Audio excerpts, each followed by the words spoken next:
So hello everyone, welcome back to know your ride.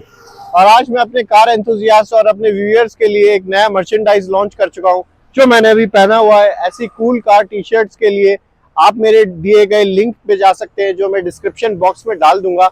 आप वहां से खरीद सकते हैं ऐसी कूल टी शर्ट्स।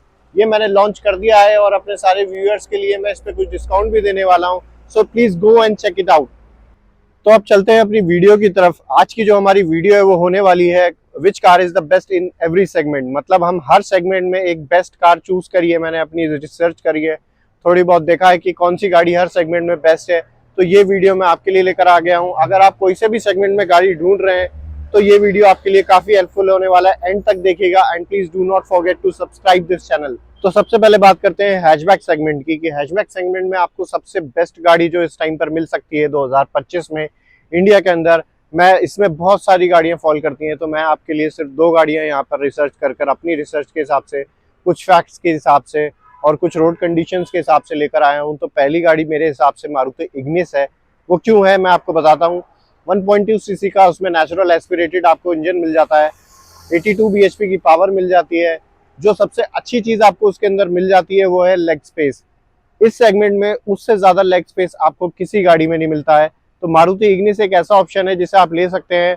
और ग्राउंड क्लियरेंस बहुत अच्छा है। अगर आप कहीं ऐसे हिली एरिया पे ट्रैवल करते हैं या काफी आपके आसपास की जो सड़क है वो काफी उसमें पॉट होल्स हैं या कुछ ज्यादा बड़े बम्प्स हैं, तो उसमें वो आपको काफी हेल्प करती है। और इंडियन रोड्स के हिसाब से ऐसी गाड़ी होना बहुत जरूरी है। तो हैचबैक्स में मुझे लगता है कि Ignis is the best option. और उसके अलावा अगर आप कहीं जाना चाहते हैं जिसमें आप थोड़ा सा और कंफर्ट लेना चाहते हैं तो आप ग्रैंड आई10 नियोस की तरफ जाइए। वो भी एक 82 bhp पावर इंजन के साथ मिल जाता है आपको। 1.2 सीसी का नेचुरल एस्पिरेटेड इंजन उसमें मिलता है। 4 सिलेंडर इसमें मिलता है आपको। लुक्स काफी अच्छे हैं गाड़ी के। प्लस साथ ही साथ आपको जो उसके अंदर इंटीरियर मिलता है वो काफी अच्छा है। आज का जो जितने भी फीचर्स हैं वो सारे उसमें आपको मिल जाते हैं। ऑटोमेटिक और मैनुअल दोनों ही ऑप्शंस आपको उसमें मिल जाते हैं। तो हैचबैक्स के अंदर ये दो गाड़ियां आप देख सकते हैं। अगर आप इस वक्त हैचबैक्स में कोई गाड़ी लेना चाहते हैं तो मारुति इग्निस और ग्रैंड आई10 Nios is the best option according to me. तो अब आगे बढ़ते हैं प्रीमियम हैचबैक्स की तरफ। अब इंडिया के अंदर प्रीमियम हैचबैक्स में भी काफी सारे आपको ऑप्शंस मिल जाते हैं।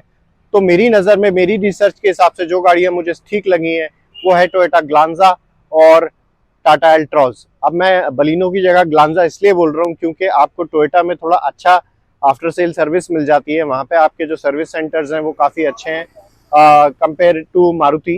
तो वो चीज़ एक आपको ग्लांजा में मिल जाती है। थोड़ा आपको उसके लिए ज़्यादा पैसे देने पड़ते हैं, 50-60-70 हज़ार रुपये का फ़र्क है ग्लांजा और बलिनो में। But always go for bigger brand. तो आप टोयोटा की तरफ जाइए और ग्लांजा लीजिए। और सेकंड गाड़ी जो मुझे लगती है इस बजट के अंदर और इस सेगमेंट के अंदर, सॉरी, वो है टाटा की अल्ट्रॉज। अब टाटा ने नई अल्ट्रॉज लॉन्च कर दी है। उसमें आपको लगभग 87 bhp की पावर पेट्रोल इंजन में मिल जाती है। काफ़ी सारे इंजन ऑप्शंस भी आपको उसके अंदर मिल जाते हैं, पेट्रोल का, सीएनजी का, डीजल का। इनफैक्ट डीजल का इसमें जो आपको ऑप्शन मिलता है वो और किसी गाड़ी में अब तक हैचबैक जो जितनी भी इंडिया के अंदर है सिर्फ एक टाटा अल्ट्रॉज ही है जिसमें आपको डीजल का ऑप्शन मिल जाता है।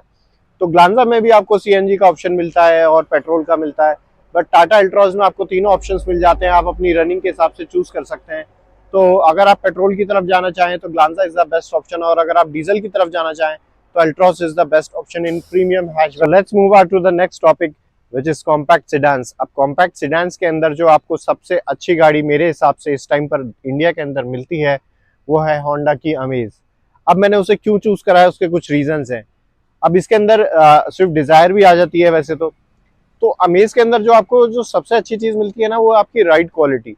जो राइड क्वालिटी आपको डिजायर में मिलती है उससे कई बेहतर आपको होंडा अमेज में मिलती है। और फिर जब आप वो एक टच एंड फील यूज करते हो ना गाड़ी को, जब आप उसका स्टीयरिंग पकड़ते हो, उसके इंडिकेटर्स देते हो या गियर डालते हो या जो भी सारी चीजें आदमी बैठ के करता है, तो उसमें आपको एक प्रीमियम फील आती है जो आपको डिजायर में नहीं आएगी। तो ये इस वजह से मैंने कॉम्पैक्ट सेडान के अंदर जो अपनी गाड़ी रखी है, जो सबसे बेस्ट इस टाइम पर इंडिया के अंदर कॉम्पैक्ट सेडान गाड़ी है वो होंडा अमेज ही है। तो उसमें आपको 1.2 सीसी का नेचुरल एस्पिरेटेड इंजन मिल जाता है। 89 bhp की पावर निकालता है। काफी अच्छी पावर जनरेट कर देती है अपने हिसाब से, जितना आपको मतलब रन करना है उसके हिसाब से। हाईवे पे भी काफी अच्छा उसका परफॉर्मेंस रहा है। प्लस जो थोड़ा सा उसमें एक चीज लैक करती है वो है कैबिन स्पेस। थोड़ा कैबिन स्पेस कम है होंडा मेज में। But all over it's a good car और इस सेगमेंट में सबसे बेस्ट गाड़ी है मेरी नजर में। तो अब बात करते हैं कॉम्पैक्ट एसयूवीज की। तो कॉम्पैक्ट एसयूवीज की इतनी भरमार है इस टाइम इंडियन मार्केट के अंदर कि आपको हर ब्रांड से आपको एक कॉम्पैक्ट एसयूवी जरूर मिल जाती है। तो उसमें आपको उस पर काफी सारे ऑप्शंस मिल जाते हैं। आपको वेन्यू मिल जाती है, 3XO मिल जाती है, ब्रेजा मिल जाती है, स्कोडा काइलैक मिल जाती है और सोनेट मिल जाती है। तो काफी सारे ऑप्शंस आपको मिल जाते हैं इसके अंदर, नेक्सॉन मिल जाती है। अब इसमें जो बेस्ट गाड़ी मेरे हिसाब से है वो आज की डेट के अंदर स्कोडा काइलैक है। क्यों? उसके काफी सारे रीजंस हैं। फर्स्ट ऑफ ऑल, आपको 5 स्टार सेफ्टी रेटिंग मिल जाती है, आपको राइड क्वालिटी सबसे बेहतर मिलती है, प्लस आपको इस रेंज के अंदर सबसे सस्ता टर्बो इंजन अगर आपको कोई दे रहा है तो इस वक्त सिर्फ और सिर्फ स्कोडा दे रहा है। क्यों? क्योंकि आपका अगर वेन्यू और उसकी सोनेट की प्राइसिंग चेक करोगे या फिर 3XO की भी प्राइसिंग चेक करोगे, उसके जो नेचुरल एस्पिरेटेड इंजन है वो आपको शायद भले ही कम में मिल जाए, बट जो टर्बो इंजन है वो आपको महंगे मिलते हैं। तो इसमें स्कोडा काइलैक में सिर्फ आपको टर्बो इंजन ही मिलता है, 1 लीटर TSI टर्बो इंजन मिलता है, आपको अच्छी खासी पावर जनरेट करता है। वही सेम इंजन सॉरी वही सेम इंजन आपको स्कोडा कुशाक और Slavia 1.0, Kushaq 1.0 plus Virtus 1.0, Taigun 1.0, इन सब में भी जो इंजन चलता है वही इंजन आपको स्कोडा काइलैक में मिलता है। तो इंजन वाइज तो मैं बोलूंगा कि बहुत अच्छा आपको इस रेट में जो चीज मिल रही है वो बहुत अच्छी है। तो मेरे हिसाब से जो इस टाइम पर बेस्ट इन द सेगमेंट है वो स्कोडा काइलैक है। और अगर आपको मेरी बात पे यकीन नहीं होता है तो आप जाके पिछले मंथ की सेल्स चेक कर लो कि स्कोडा काइलैक कितना ऊपर आ गया है। यहाँ तक कि 75% ऑफ स्कोडा सेल्स सिर्फ काइलैक से आ रही है इस टाइम पर। तो काइलैक ने सिंगल हैंडली स्कोडा को इंडिया में खड़ा रखा हुआ है इस टाइम। तो अगर आप कॉम्पैक्ट एसयूवी लेना चाहते हो तो इस टाइम पर स्कोडा काइलैक से अच्छा ऑप्शन नहीं है। तो अब बात करते हैं एक ऐसे सेगमेंट की जो इंडिया में काफी टाइम से दब गया था और हल्के हल्के हल्के वो ऊपर आ रहा है। उसमें काफी हद तक हाथ अपने जर्मन कंपनीज का भी है। तो आप लोग समझ गए होंगे कि मैं कौन से सेगमेंट की बात कर रहा हूँ। मैं बात कर रहा हूँ सिडैन सेगमेंट की। तो सिडैन सेगमेंट में मेरे हिसाब से जो सबसे अच्छी गाड़ी इस टाइम पर आपको मिलती है या पहले तक मिलती आई है वो है होंडा सिटी। और इसके भी रीजंस है कि क्यों होंडा सिटी सबसे बेस्ट है आज भी। अगर आप एक हाइप में जाना चाहते हो तो आप जरूर स्लाविया और वर्टिस की तरफ जा सकते हो। वो एक हाइप है इस टाइम पर जो कि बनी हुई है सोशल मीडिया के थ्रू और चीज़ों के थ्रू। बट अगर आप उसमें उसको लेकर देखोगे और उसके बाद 5-6 साल उसको चलाओगे तो उसमें आपको फिर जो इश्यूज आने स्टार्ट होंगे वो चीज़ें जापानीज कंपनी में नहीं होती हैं, होंडा टोयोटा में ये सब चीज़ें नहीं होती हैं। इवेंचुअली हमारे रोड्स इतने डेवलप नहीं हैं कि हम जर्मन गाड़ी इसमें चला सकें, उतनी स्पीड में चला सकें। मैं मेट्रो सिटीज़ की तो बात नहीं कर रहा हूँ, बट रूरल एरियाज में जब आप गाड़ी को चलाते हो तो वो इतने अच्छे रोड्स यहाँ पर नहीं मिलते हैं आपको लोकली। तो सबसे बेहतर चीज़ जो होंडा सिटी में आती है वो है उसका 4 सिलेंडर iVTEC 1.5 सीसी का इंजन, जो मेरे हिसाब से इंडिया के अंदर सबसे बेस्ट इंजन आया है अब तक का। और अगर आप उस गाड़ी को चलाओगे तो उस गाड़ी का जो रिफाइनमेंट है वो आपको किसी भी गाड़ी में नहीं मिलेगा इस सेगमेंट के अंदर। होंडा सिटी जैसा रिफाइनमेंट और राइड क्वालिटी आपको किसी गाड़ी में नहीं मिलेगी। प्लस जब आप उसको 4-5 साल रख लोगे और उसके बाद आप उसको आफ्टर सेल सर्विस देखोगे होंडा की, वो भी बहुत अच्छी है। साथ ही साथ अगर आप उसको दोबारा सेल करना चाहते हो तो वैल्यू फॉर मनी गाड़ी है, आपको तब भी वो अच्छा खासा अमाउंट दे जाएगी। तो ये सारी चीज़ें जो है वो होंडा सिटी को अपने सेगमेंट में बेस्ट बनाती हैं और वो आज से ही नहीं बहुत पहले से ही बनाती है। And obviously we are hoping for the new facelift और the new version of Honda City in 2025 और 26। तो अब बढ़ते हैं अपने नेक्स्ट सेगमेंट की तरफ जो है सी सेगमेंट एसयूवीज। अब सी सेगमेंट एसयूवीज में आपके पास काफ़ी सारे ऑप्शंस हो जाते हैं। आपको इसके अंदर क्रेटा मिलती है, सेल्टॉस मिलती है और कुशाक मिलती है, टाइगन मिलती है, ब्रेजा मिलती है सॉरी ग्रैंड विटारा मिलती है। तो सी सेगमेंट में आपके पास काफ़ी सारे ऑप्शंस मिल जाते हैं आपको।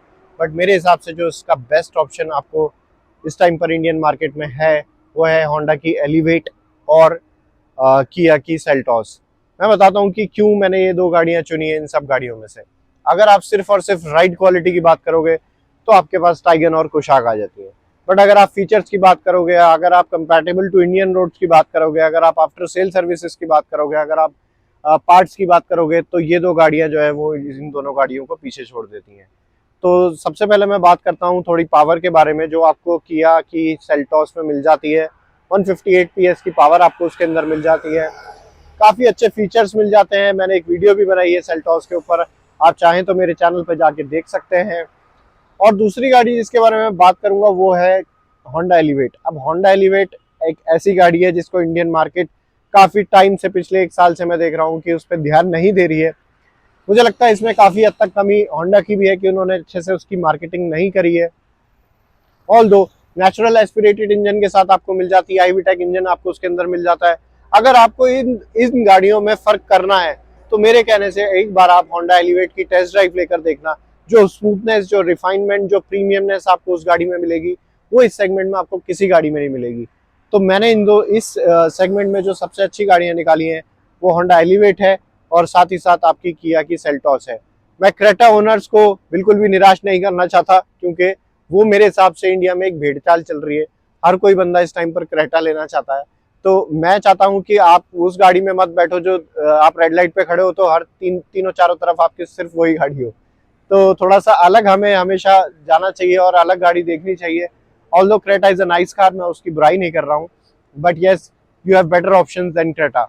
तो अब बात करते हैं डी सेगमेंट एसयूवीज के बारे में। तो उसमें आपके पास जो ऑप्शंस आते हैं वो है टाटा सफारी, एमजी हेक्टर और एक्सयूवी 700 और भी काफ़ी सारे ऑप्शन हैं इसके अंदर। बट मेरे हिसाब से अगर आपको कुछ समझना है तो सबसे अच्छा ऑप्शन आपके पास महिंद्रा का एक्सयूवी 700 है। आपको सारे फीचर्स मिल जाते हैं, मतलब अपडेटेड फीचर्स अगर आपको मिल जाते हैं तो वो आपको उस गाड़ी के अंदर मिल जाते हैं। साथ ही साथ जो उसका इंजन ऑप्शन है वो भी अच्छे हैं। अगर आपको डीजल इंजन की तरफ जाना है, वो महिंद्रा का पुराना इंजन है एम हॉक इंजन, वो काफ़ी अच्छा परफॉर्म करता है। साथ ही साथ अगर आपको वो पेट्रोल जीडीआई इंजन चाहिए जो काफ़ी अच्छी पावर निकालता है, एक्सयूवी 700 की जो पेट्रोल इंजन है वो काफ़ी पावरफुल है, तो आप उसकी तरफ भी जा सकते हैं। एवरेज के मामले में खैर इतनी बड़ी गाड़ी से ज़्यादा आप एवरेज एक्सपेक्ट नहीं कर सकते हो, बट जो फीचर्स हैं और जो स्पेस है कैबिन का, जो राइड क्वालिटी है, जो लुक्स है, रोड प्रेजेंस है, वो आपको एक्सयूवी 700 में मिल जाती है। टाटा की गाड़ी को मैं लेने के लिए इसलिए मना करूंगा इतना ज़्यादा पैसे लगाना उस पर, क्योंकि जो service records through social media या आप जो भी कह लो थ्रू इन पर्सन भी जो मुझे मिलते हैं वो इतने अच्छे नहीं हैं। टाटा का सर्विस इतना बेहतर नहीं है, पहले से काफ़ी इम्प्रूव हुआ है, हाँ मैं ज़रूर बोलूँगा, बट हाँ उतना अच्छा नहीं गया है। तो अगर आप छोटी मोटी गाड़ी लेते हो, पंच या अल्ट्रॉस, ठीक है उसमें चलता है, बट अगर आप इतना पैसा लेकर किसी कंपनी को दे देते हो, उसका प्रोडक्ट लेते हो, तो मुझे लगता है कि वहाँ पर वो जो सर्विस है वो एक हाई बार सेट होना चाहिए कि इतनी अच्छी सर्विस हम आपको देते हैं। तो ये कुछ चीज़ें हैं जिसकी वजह से मैंने महिंद्रा को चूज़ करा है। और महिंद्रा इस हिसाब से डी सेगमेंट एक्सयूवी में आपको चाहिए गाड़ी तो आप एक्सयूवी 700 की तरफ जाओ और कहीं मत देखो, it is the best option for you. तो ये था मेरा छोटा सा वीडियो जिसमें मैंने हर सेगमेंट में बेस्ट गाड़ी अपनी रिसर्च के हिसाब से, again it's my point of view, मेरे हिसाब से, मेरी सोच के हिसाब से, और मैंने जिन अपना एक्सपीरियंस लिया है अपने आसपास के लोगों से और जितनी मेरी नॉलेज है उस हिसाब से मुझे लगता है कि सेगमेंट्स में ये गाड़ियां बेस्ट हैं। आपके अपने पॉइंट ऑफ व्यू होंगे, आप ज़रूर मुझे कमेंट सेक्शन में शेयर कर सकते हो। और ऐसी और वीडियोस के लिए आप मेरे चैनल को सब्सक्राइब करिए। वीडियो अच्छी लगी हो तो प्लीज़ लाइक करिएगा, शेयर करिएगा अपने दोस्तों के साथ। और ऐसी मर्च खरीदनी हो तो इसका डिस्क्रिप्शन में अपने डिस्क्रिप्शन बॉक्स में डाल दूंगा इसका लिंक, आप वहाँ पे जाके खरीद सकते हैं इसको। ये मेरा अपना मर्चेंडाइज है अपने व्यूअर्स के लिए, अपने कार एंथुजियास्ट के लिए। So please show some love and support and drive safely, drive efficiently. Thank you so much for watching. That's it from my side.